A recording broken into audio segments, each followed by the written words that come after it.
So it's finally 2026 and there are so many JRPGs coming out this year that I'm really excited for. Between brand new indie projects, remakes that have just been announced, and some really interesting new ideas, it feels like one of those years where I'm just going to want to slow down and actually live in these games when they finally get released. So as always, there's a lot of stuff to cover in today's video, so don't forget to like and subscribe if you're not already. Leave your thoughts down below in the comment section. I would love to hear from you guys on what games you're excited for. And let's get to the first one, which could become my favorite HD 2D title yet. Let's go. So first up on the list is Adventures of Elliot. Now this is super interesting to me because not only is it a beautiful HD 2D game that we've kind of already had the chance to play the demo for a few months ago, but it also feels like the game that's kind of leaning into the joy of adventure rather than trying to overwhelm you with stuff right out of the gate. Even on first impression, this kind of felt like Square's interpretation of like a overhead 2D kind of Zelda vibe, and I'm definitely here for it. And everything about its presentation suggests more of a focus on movement, discovery, and momentum, exploring things, pushing deeper into dangerous territory, and slowly unraveling the mystery of everything around you. Definitely gives that classic sense of going out on an adventure and just seeing what's out there, something I really love in games. Now, of course, gameplay-wise, like I said before, it's not a traditional turn-based experience, and I like that as a change. Combat's more action-focused, and this really just makes exploration feel more dynamic because, you know, there's combat and puzzles and traversal. It all just blends together, like I said, you know, kind of like a Zelda thing. Instead of feeling like separate systems, it's all part of that same adventure. And having that little companion alongside you also adds to the sense of adventure and momentum. It feels less like a lone hero story and more like a journey shared with someone else, kind of like, you know, Ocarina of Time. More Zelda stuff, of course. But what really sells me is the tone. Of course, like I said, I've played the demo a couple months ago. I streamed it and it was fun. It was only about an hour or so, but I was immediately sold on what the game was trying to do. And it wasn't overly flashy. It was deliberate. It's pushing you to take your time and absorb the world. And if the story manages to build enough intrigue at the same pace as the exploration, this could end up being a really memorable JRPG that's going to stick with us long after we've finished it. I cannot wait for this one. Now this game right here, Sacrifier, is a game I've actually talked about a little bit, maybe a year or so ago, and I'm really hoping that it comes out this year because I'm super excited for this one. Now this is it just gives you that vibe that it's a passion project that grew out of a deep love for a classic JRPG, but it isn't trying to stay stuck in the past. Now, what immediately sets out for me is how it blends, you know, familiar ideas with some more modern sensibilities, especially in what they're showing for the combat. Instead of relying purely on turn-based menus, it leans more into a hybrid system, mixing some real-time movement. It just looks fast and flexible and a little bit more active than a typical retro-inspired JRPG, which sounds exciting because it suggests that the gameplay is going to stay super engaging over long stretches of time. Now, from what I've read, the story angle seems really interesting. I like this kind of stuff. It kind of gives me little bit Xenogears vibes, and you know, I love that. We're playing as a priest whose beliefs are put to the test as the world around him spirals, and I'm all about that. I really just love, you know, when the main focal point of any JRPG is like the corruption of the church and everything kind of falls down alongside the hero or the heroes of the game. And, you know, I like when JRPGs aren't afraid to question faith and duty and morality rather than presenting like a clear-cut good and evil thing. And that setting also seems to lean into that contrast, blending, you know, traditional fantasy stuff with some more unexpected sci-fi elements, which gives this kind of a distinct identity instead of feeling generic, which some indie JRPGs can. On top of that, from what we've seen, Sacrifier looks really well-rounded for an indie project. There seems to be a strong emphasis on a lot of things here, and I cannot wait. And plus, the visual style mixed with this pixel art and the lighting effects really gives it that retro, kind of modern, done right vibe, and a full soundtrack by Motoi Sakuraba. This would be great to actually have a game that he's writing music for come out. I'm looking at you, Alzara.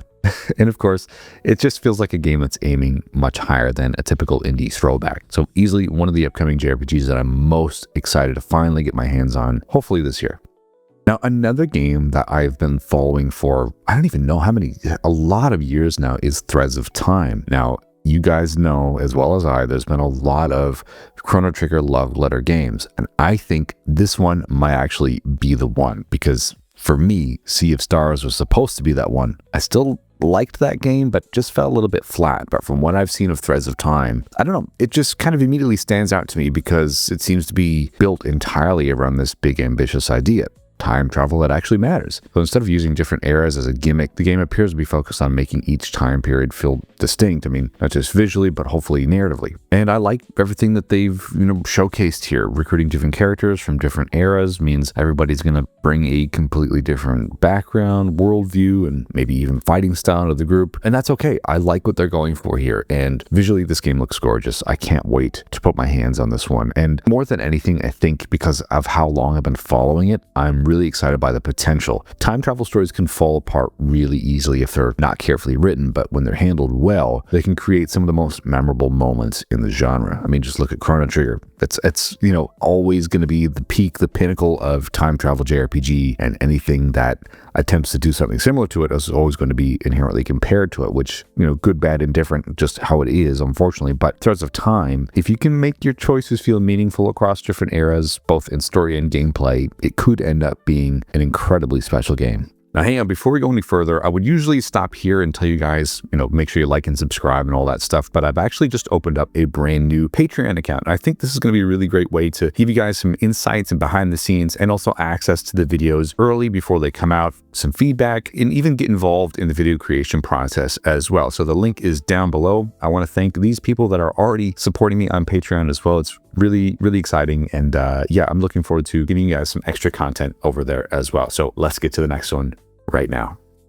Now let's move on from some indie things over to a Nintendo release. And man, I gotta say, I haven't had the chance to talk about Fire Emblem very much on my channel, but I am a big Fire Emblem fan. And Fire Emblem Fortune Weave is, due out this year. And look, it's a series overall that I've loved most when it leans into consequence, when everything feels valuable, every decision feels risky, and mistakes actually matter. And if Fortune's Weave ends up being even close to what's been hinted at, it feels like a good opportunity for the series to recenter or recalibrate. The most recent game was okay. It didn't really do a whole lot for me, but I did love Three Houses. So, honestly, a side tangent here. I went on a Fire Emblem series binge a few years ago, and I really loved a lot of the series, especially the 3DS games. But the most recent title just didn't do a lot for me, and I can't put my finger on why exactly, but something, I'm hoping for something a little bit more serious and engaging. What really excites me here is just returning to this battle system and just this Fire Emblem universe. And Fire Emblem really shines when you're constantly thinking ahead, not just about winning the next battle, but about how your decision can shape the rest of the campaign. That sense of planning, sacrifice, and commitment is what originally defined the series for me. And if this game can strike that balance between strong character writing and meaningful tactical pressure, it really could end up being one of those Fire Emblem games that people talk about for many, many years, not just for its story, but for how it made you play differently. It made you think differently as well.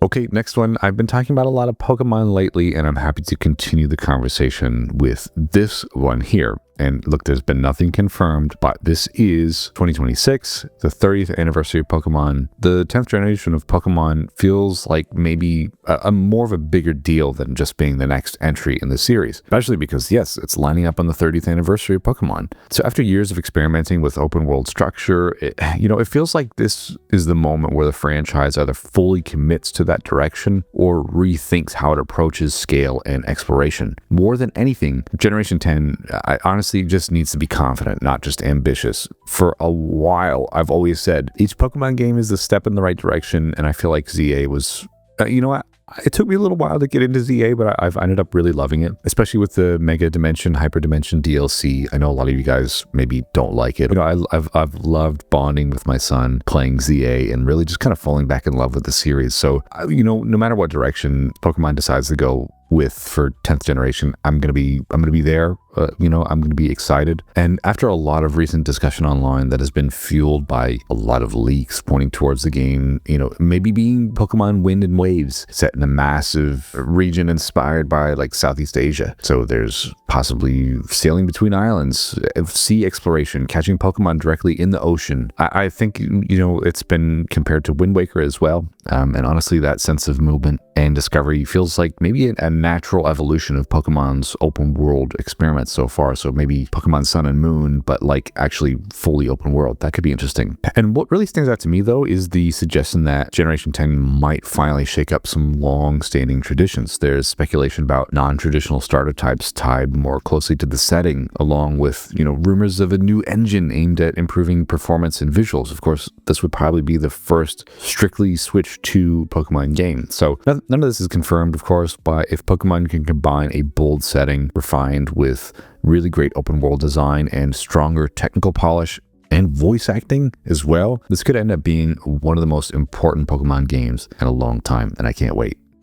Now, this is a brand new game that I've not really looked at until recently, and I'm really interested in it, and it's called Deca Police. Now, this is one of the games that's really made an impact on me because it feels like a deliberate total shift for like an RPG or JRPG. So obviously, instead of leaning into high fantasy or anime spectacle, which is something that a lot of developers are doing recently, it's more rooted in like a grounded or modern setting with emphasis on crime and investigation and mystery, which is really cool. And that alone makes it stand out, especially coming from Level 5, a studio that has historically been great at just blending a lot of things together and making them really cool. Now, what really draws me in is the idea of playing a detective in this JRPG world. You're gathering evidence, interrogating suspects, and piecing together cases, but all with this, stylized, almost futuristic city that feels distinctly Japanese in its design and storytelling. And, there's crime scene reconstruction elements suggesting that it's not just about surface level mystery solving, but maybe digging into like a larger conspiracy or something like that. And I love stuff.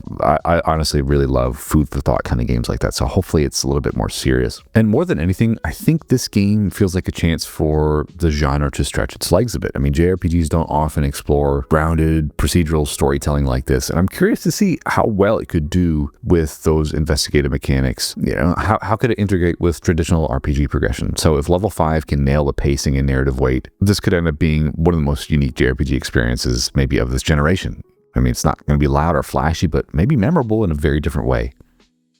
Now, you guys know I am on such a Dragon Quest high lately. So, of course, I'm going to talk about Dragon Quest 7 Reimagined in this kind of remakes and remasters segment of the video. And look, Dragon Quest 7 has always been one of the most fascinating entries in the series to me because of how, from what I've read, unapologetically slow and deliberate it is. And what you guys have told me, it's like set aside 100 hours for this game. I mean, it's a hard ask, but I could do it if the game is good enough. Though I have read that Square Enix has pared down a lot of content here to make it a little bit more streamlined and user-friendly, which is totally fine by me. And a reimagined version of this game feels like the perfect opportunity to make this game more approachable without losing its identity. Better pacing, better direction, and modern quality of life updates that could really smooth out the experience while still preserving that sense of long-form adventure. Of course, I expect a minimum 30-40 hour game. And don't forget that Dragon Quest 7 Reimagined is absolutely gorgeous. And again, you guys know that I've been on a Dragon Quest run lately, and in typical fashion, I actually bought this game for the PlayStation 1, and it was announced as a remake only a few weeks later. So seems to be, I must have the magic touch for that because that happened with Final Fantasy Tactics as well. So anything you want me to buy in hopes of having it remade, you just let me know. But overall, I think this could be, of course, the definitive way to experience one of Dragon Quest's most ambitious games, and maybe even change how people view it compared to the more popular entries in the series, just like Dragon Quest II HD 2D. From what I've read, a lot of people have always said that was maybe one of the lesser entries in Dragon Quest, and that HD 2D version was so special to me. So I can't wait to experience Dragon Quest 7 in only just a few weeks' time. Next up is Trails in the Sky second chapter. Now, you guys know I am still super fresh off of Trails in the Sky first chapter, and I loved it. Now, regardless of how those diehard fans say that I played the wrong version or whatever else, I really loved my time with the recent remake. And when the credits rolled and I saw a trailer for the second game, I hit the deck. So, by the way, we're going to have a little bit of footage here from that trailer. So if you don't want any spoilers, I would probably recommend checking the timestamp and moving a little bit forward.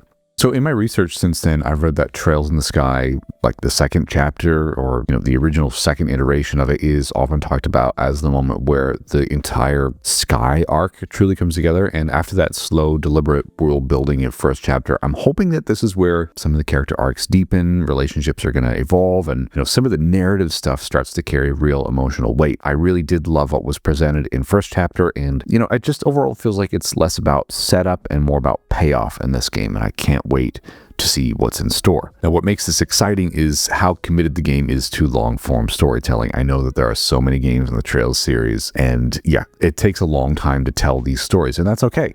And I get the vibe that Trails doesn't rush anything at all. And the second chapter will probably be where that approach really starts to reward players who've invested their time and their attention. So consider me counting down my days to the release. I can't wait for this one. And overall, it just feels like a turning point rather than just another sequel, especially for somebody who's new to the series like me. And I'm excited to finally experience why so many fans consider it essential, not just for the Trails series, but for JRPG storytelling as a whole. Now, next one, we're going to cover some DLC here, and in my favorite JRPGs of 2025, I mentioned Dragon Ball Z Kakarot. Whether you loved the game or not, whether it's a true JRPG or just an RPG or not, you know what? I really have to say I loved my time with this game so much in 2025. It really just shaped my year. And yes, this was a massive surprise for a lot of you guys seeing this so high on my JRPGs or RPGs of the year in 2025. But Dragon Ball Z Kakarot really just captured me with the feel of the Dragon Ball world. It wasn't just about the boss fights and big moments. It just gave you time to explore and exist in that world and experience some of the quieter moments between major arcs. And after going on that Dragon Ball binge with, Dragon Ball Super, after I finished Kakarot, watching the show, reading the whole entire manga, and watching Dragon Ball Daima, I couldn't wait for the Daima DLC to drop. And now, admittedly, I've been waiting for both parts of the DLC to be completely out before jumping in, and we're not far away. So I'm curious to see how, newer Dragon Ball content is adapted into Dragon Ball Z Kakarot's framework, especially in terms of pacing and structure rather than just combat. So if this expansion leans a little bit more into world building and character moments instead of treating it like a checklist of fights, it could really be a strong reason to jump back in and spend more time in that universe. I was actually really pleasantly surprised by Dragon Ball Daima last year. I thought it was a wonderful anime. Some of the pacing was a little bit off, so maybe this DLC will allow us to kind of live in that world and explore things and have a little bit more clarity on things as we progress. So super excited for that one. And lastly here is probably the one that's coming out the soonest, which is Final Fantasy VII Remake for the Switch 2. Now, obviously, it's exciting not because it's new, but because it completely changes how the game can be experienced. Being able to play this game, a cinematic, modern JRPG, on a Switch in portable format opens up to shorter sessions and maybe more flexible playtime for some of you out there who like that kind of thing. And for a lot of you, yes, me included, you may have already experienced this on your Steam Deck. And you know what? It ran fine. Yes, I will be triple dipping and buying this game for the third time. And I'm happy to support this franchise as the Final Fantasy VII fanboy that I am, unapologetically. But overall, I'm curious how performance and presentation are going to hold up. Even with compromises, the idea of taking this experience, on the go and, I'm docking on your TV, it's just, I don't know, it's appealing to me. And some games actually benefit from being played in smaller chunks. And Final Fantasy VII Remake could be one of those things. So whether it's a replay or a first-time run, I'm hoping that this port is going to be a great way for you guys to either revisit Midgar from a different perspective with the Switch 2 or just kick off your Final Fantasy adventure for the first time. And I haven't really had a good solo Switch 2 experience yet because my son's pretty much claimed the Switch 2 for himself. So I'm looking forward to picking this up and diving back into the world of Final Fantasy VII for the millionth time. So that's my list, and I'm sticking to it. So thank you so much for hanging out with me. Don't forget to let me know your games that you're excited for as well. I mean, Final Fantasy VII Remake is kicking off on the Switch 2 here in only just a couple weeks, followed by Dragon Quest VII Reimagined. And yeah, it's going to be a great year overall, I think, and I can't wait to play everything. So thanks again for watching. Don't forget to like and subscribe, and we'll see you guys on another video next week. Bye-bye.